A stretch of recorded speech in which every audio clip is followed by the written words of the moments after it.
আসসালামু আলাইকুম। দেশ ও দেশের বাইরে যে যেখান থেকে আমার ভিডিওটা দেখছেন, আশা করি সকলেই সুস্থ আছেন, ভালো আছেন।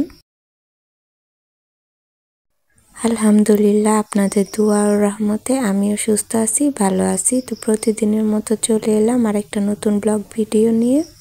আশা করি আজকের ভিডিওটা আপনাদের ভালো লাগবে। পুরোটা সময় আমার সাথেই থাকবেন। আজকের ভিডিওটা আমি শুরু করেছি একদম বিকাল 4টা থেকে। এই তো আপু আম্মু এসেছিল, রান্না করে খাইয়ে তারপরে আরও আনুষঙ্গিক কাজ করে তারপর চলে এলাম ঘরের ভিতরটা পরিষ্কার করতে, কারণ 3-4 দিন যাবৎ বৃষ্টির মধ্যে একদম সব কিছু এলোমেলো পচা হয়ে গেছে। তারপরেও কি করার, বৃষ্টি থাকলে তো ওইভাবে আমি কাজ করতে পারি না। তো সেজন্য আজকে আবার বৃষ্টি হয়নি, রোদও উঠেনি ঠিক আছে, কিন্তু বৃষ্টি হয়নি। তো ভাবলাম কাজগুলো করে ফেলি। এদিকে দেখি প্রায় 4:10-15 বাজে। যাই হোক, আজকে কাজটি করব ইনশাল্লাহ, দেখা যাক কোন পর্যন্ত কি করতে পারি। এই তো তাই এসে খাওয়া দাওয়া করে যেগুলো এইভাবেই রেখে দিয়েছিলাম সেগুলো থেকে শুরু করে দিলাম। তো এই তো খাওয়া দাওয়ার সব থাল বাটি তারপরে যা যা ছিল সব টেবিলে রেখে এসে বিছনাটা ঝাড়ু দিয়ে চিন্তা করলাম একটা একটা করে কাজ শেষ করব, একটা একটা রুম পরিষ্কার করব, তাহলে আর এত কাজে ঝামেলা মনে হবে না, একটা একটা করে গুছিয়ে ফেলতে পারবো। সেজন্য এই রুমটাই আগে পরিষ্কার করা শুরু করে দিয়েছি। এই তো মোটামুটি পরিষ্কার করা শেষ, এখন ঝাড়ু দিলেই কমপ্লিট। আসলে ছোট বাচ্চা নেই, আমরা 3জন মানুষ, 3জনই বড়, তারপরে যতটুকু এলোমেলো হয় ততটুকুই। তো তারপরে একদম ডিপ ক্লিন করি না, এমনি শুধু ক্লিনটা করে নিলাম। তো এই তো ঝাড়ু দিয়ে তারপরে চলে যাব অন্য রুমে। এ পর্যায়ে আপনারা যারা আমার ভিডিওটা দেখা শুরু করে দিয়েছেন, তো প্লিজ একটা লাইক দিয়ে কন্টিনিউ করবেন। আর আপনারা যারা আমার চ্যানেলে আজকে নতুন ভিজিট করছেন, দেখতে থাকেন। দেখতে দেখতে কোনো জায়গা কোনো অংশ আপনাদের যদি একটুও ভালো লেগে যায়, প্লিজ তাহলে আমার চ্যানেলটি সাবস্ক্রাইব করে দিয়ে আমার পাশেই থেকে যেতে পারেন। তো এই তো এই রুমটা ঝাড়ু দেওয়া শেষ, এখন চলে যাব সেকেন্ড রুমে। তো এই তো আরেকটা রুম, এখানে চলে আসলাম। দেখতেই পাচ্ছেন যে এই রুমেও অবস্থা কেমন। তো কাপড়গুলো আগে ভাঁজ করে নেব, তারপরে আর কিছু করব। এই তো কাপড়গুলো ভাঁজ করে দিয়ে লেখার কাগজপাতি একত্র করে রেখে দিয়ে তারপরে যেটুকু ঝাড়া মোছা করা যায় সেটুকুই করব। আর আমি এটাই দেখলাম যে বিছনাটা এলোমেলো থাকলে না, আর কাপড় এলোমেলো থাকলে পুরো ঘরটাই নোংরা নোংরা মনে হয়। তো এই তো দেখেন, বিছনাটা ঝাড়ু দিয়ে কাপড়গুলো একসাথে রাখবো, তাই কেমন ঘরটা পরিষ্কার হয়ে যাবে। আর এইখানে যে কাপড়টা ছিল ওটা ধুবো বলে আর তোলা হচ্ছিল না, কিন্তু বৃষ্টিও থামছিল না। তো এখানে চেয়ারে যে কাপড়গুলো আমি ধোবো সেই কাপড়গুলো একত্র করে চেয়ারে রাখলাম। আজকে যেহেতু বৃষ্টি কেটে গেছে, ইনশাআল্লাহ মনে হয় কালকে রোদ উঠবে, তো কালকে রোদ উঠলে কাপড়গুলো ধুয়ে দেব। এত সেলাই মেশিনের উপরেও না কিছু কাগজপাতি এটা সেটা জমা হয়ে গেছে, সেগুলো একটু কমিয়ে নেব। তো বিছনা ঝাড়ু দিয়ে অমনি একটু ঝাড় দিয়ে নিলাম, তারপরে আবার পরে মোছামুছি করব। তো এই তো এখানে ল্যাপটপের টেবিলটাতে 1 গ্লাস করে পানি খায়, এই গ্লাসটা আর নেয় না, ওখানেই রেখে দেয়। এভাবে কতগুলো যে গ্লাস জমা হয়, পরে আমি নিয়ে তারপরে আবার ধুয়ে রাখি। তো এই তো এখন টেবিলটাও মুছে নেব, নেওয়ার পরে তারপরে আর কি যত কাজ আছে যা আছে করব। আসলে 2 দিন তো বৃষ্টি, তারপরে মন খারাপ, সব মিলিয়ে কোনো কাজ সেভাবে করা হয়নি। তো যতটুকু সম্ভব আজকে ততটুকুই করব ইনশাল্লাহ। আমার মনে হয় 2-3 ঘন্টার মধ্যেই, সন্ধ্যার মধ্যেই সব কাজ কমপ্লিট হয়ে যাবে। তো আমাদের এত পেরেশানির মধ্যে আপু আম্মু এসেছিল, একটু কথা বলতে, কিভাবে কি করব সেগুলো একটু আলোচনা করলাম। আর আমার ছেলেটার গাইড কিনতে হবে, তো আর নানুকে জানিয়েছিল, সেজন্য বললো যে গাইডটা কিনে দিয়ে আসি। তো দুপুর 3টার দিকে চলে গেছে, তারপরে আমার কিছু লেখার কাজ ছিল সেগুলোই করে নিয়েছিলাম। আর এইখানে ঝুড়িতে আনুষঙ্গিক কিছু জিনিস, খুঁটিনাটি জিনিস ছিল। তো ভাবলাম যে ঘর যখন গুছাচ্ছি ভালো করেই গুছাই, তো এগুলো নামিয়ে যা যা লাগবে সেগুলো রাখবো, আর সবগুলো যেগুলো লাগবে না সেগুলো ফেলে দেব, না হয় যা করার করব। আর এই ঝুড়িটা আমার ছেলে যখন জন্ম নিয়েছিল তখন ওর ছোট ছোট কাপড় রাখার জন্য এই ঝুড়িটা কিনেছিলাম। তা এখন আর কোনো কাজেই লাগে না। তো এই তো আবোল তাবোল ছোটোখাটো জিনিসগুলো সেগুলো তুলে রাখি। তো এখানে অনেকগুলোর সুতা ছিল, সেই সুতাগুলো বাটিটাতে তুলে নিলাম, কারণ বাটিটাতে সুতাগুলো আমি সবসময় রাখি, এখান থেকে নিয়ে কাজ করি। তো ঝুড়িটার মধ্যে দেখলাম অনেক দিন যাবত তো এটা ওটা রেখে দিয়েছিলাম, তো যা ছিল একটু মুছে টুছে ময়লা পরিষ্কার করে নিলাম।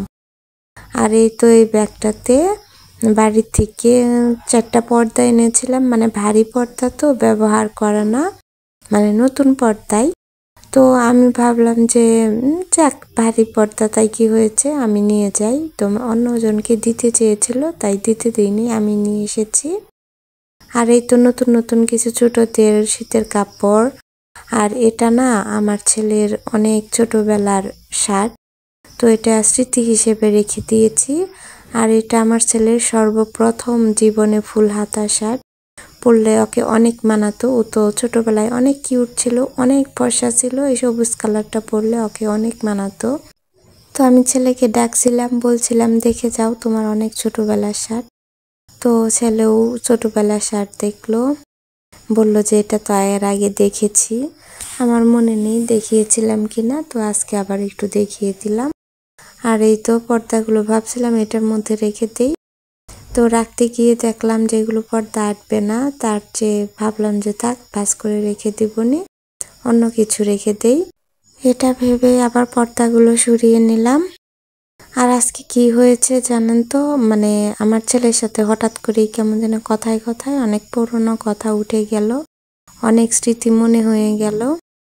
এই তো দেখেন এগুলো কক্সবাজার থেকে সর্বপ্রথম যে আমরা কক্সবাজার বেড়াতে গিয়েছিলাম তখন কিছু ওই ঝুলন্ত কি বলে ওগুলাকে, সেগুলো কিনেছিলাম। ওটা আমার খালা কিনেছিল আর এটা আমি কিনেছিলাম। তো এগুলো আর মানে সেভাবে হয়নি লাগানো, তো এইগুলো রেখে দিলাম। পর্দাগুলো ভাঁজ করে অন্য জায়গায়ও রাখা যাবে, কিন্তু এগুলো যদি ভেঙে যায় তো এখানে সেজন্য রেখে দিলাম, আর পর্দাগুলো আলাদা করে রাখবো। তো যাই হোক, ছেলেকে বলছিলাম যে আমরা ছোটবেলায় না খেরের পালায় উঠে মানে অনেক মজা করতাম। আর আমাদের নানির বাড়িতে খেলের পালা যেখানে দিত তার উপরে একটা জলপাই গাছ ছিল, ওখানে উঠে বসে বসে জলপাই খেতাম। আর সেখানে আটির পালা থাকতো। তো আমার ছেলে বলছিল যে আটির পালা আবার কেমন, খেরের পালা দেখেছে কিন্তু আটির পালা দেখেনি।